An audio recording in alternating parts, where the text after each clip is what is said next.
सलाम दक्कन में हम बात करते हैं तमाम जुनूबी रियासतों की खबरों की। AIMIM चीफ असदुद्दीन ओवैसी ने RSS चीफ मोहन भागवत के उस बयान की तनकीद की है जिसमें उन्होंने मॉब लिंचिंग को हिंदुस्तान को बदनाम करने वाला बताया था। रिपोर्ट देखिए। यहाँ ऐसी बातें कभी हुई नहीं जिन देशों में हुई वहाँ उनके लिए शब्द है। जैसे एक शब्द चला पिछले साल लिंचिंग, ये क्या हमारे यहाँ होता था? कभी हुआ है? शब्द कहाँ से आए हैं? इंदिरा गांधी के कत्ल के बाद दिल्ली की सड़कों पर जो सिखों का कत्लेआम हुआ वो क्या था? वो मॉब लिंचिंग नहीं था मोहन भागवत साहब? महाराष्ट्र असेंबली इंतखाबात से ठीक पहले एक बार फिर से मजहब की सियासत परवान चढ़ने लगी है। दशहरा के खास मौके पर मोहन भागवत की जानिब से मॉब लिंचिंग को गैर मुल्की बताने पर ओवैसी ने हिंदुस्तानी फसादों से जोड़ दिया। इस मौके पर ओवैसी ने सिख फसादात और गुजरात सानहे तक का हवाला दिया। जवाब में RSS ने इसे मजहब इस्लाम से जोड़कर तल्ख तेवर दिखाए। यकीनन मैं मजम्मत करता हूं गुजरात ट्रेन को जलाने की, मगर उसके बाद जो गुजरात की सरजमीन पर जब चीफ मिनिस्टर मौजूदा वजीर आजम नरेंद्र मोदी थे, एक माँ के सामने उसकी बच्ची को उठाकर सर एक पत्थर पर सर फोड़कर उसको मार दिया गया, तो बताइए मोहन भागवत क्या वो मॉब लिंचिंग नहीं था? बयानों को लेकर RSS सरबराह का असदुद्दीन ओवैसी से पुराना नाता रहा है। गुज़िश्ता दिनों भारत माँ के नारे को लेकर दोनों रहनुमाओं के बयान पर जमकर सियासत हुई थी। ऐसे माहौल से सियासतदानों का मकसद तो पूरा हो जाता है, लेकिन ठगा रह जाता है मसाइलों से जूझ रहा आम हिंदुस्तानी। ब्यूरो रिपोर्ट, जी मीडिया।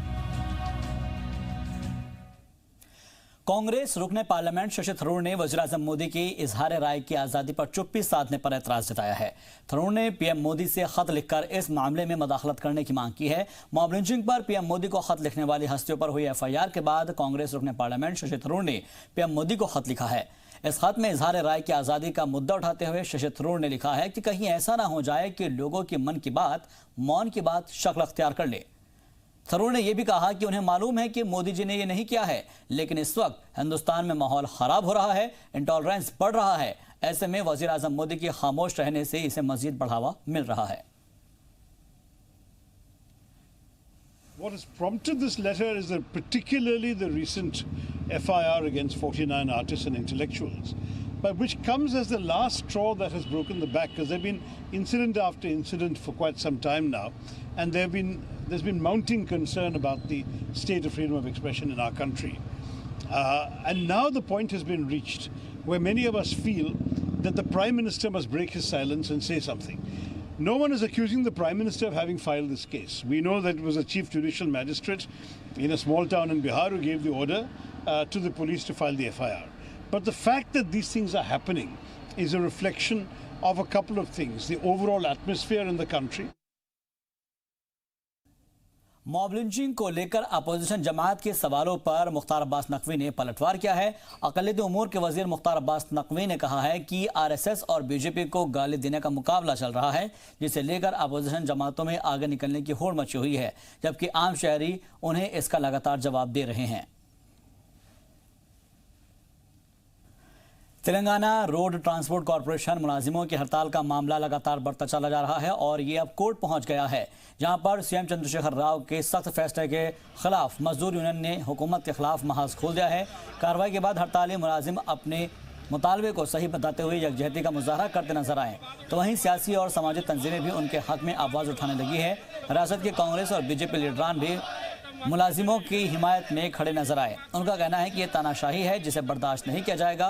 वाज़ेह रहे कि तकरीबन 50,000 रोडवेज मुजाहिरीन रियासती रोड ट्रांसपोर्ट कॉरपोरेशन को रियासती हुकूमत में मर्जर करने की मांग कर रहे हैं, लेकिन हुकूमत उनके इस मुतालबे को खारिज कर रही है और जिसके बाद से वो गैर मुद्दती हड़ताल पर हैं। पूरे मुल्क में दशहरे का त्यौहार अपने रिवायत के साथ पूरा हो गया और इस मौके पर इस दौरान कई जगहों पर कशीदगी का नज़ारा भी देखने को मिला। आंध्र प्रदेश में कुर्नूल ज़िले के एक गांव में कशीदगी बढ़ गई, जिससे कई लोग बुरी तरह से जख्मी हो गए। होलागुंडा मंडल के देवरगट्टू गांव में भी बूढ़े बन्नी उत्सव के दौरान कई गांवों के लोगों ने शिरकत की और इस दौरान मकामी इलाकाई मुकाबले के दौरान दो ग्रुपों के बीच झड़प हो गई, जिसमें कई लोग जख्मी हो गए।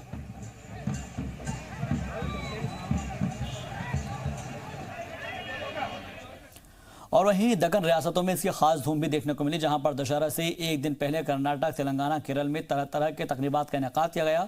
मैसूर के तारीखी दशहरा के मौके पर हाथी को अलग तरह से सजाया गया और जिसे देखने के लिए काफी दूर दूर से लोग आते हैं। उधर कर्नाटक के शिवमोगा में दशहरे की धूम नजर आई, जहां पर इससे पहले अकीदतमंद अपने अपने घरों में अलग अलग तरीके के मुजस्समे सजाते नजर आए। हिंदुस्तानी सकाफत पर मबनी इस प्रोग्राम के दौरान मुल्क भर में सकाफत को दिखाने की कोशिश की गई। ख्वातीन के अकीदे का मरकज बनी इस तकरीब की जमकर तारीफ हो रही है। और वहीं इस मौके पर कर्नाटक एमएलए और साबिक वजीर एन महेश ने चामराजनगर में हामियों के बीच जमकर डांस किया। देखिए उसकी एक झलक।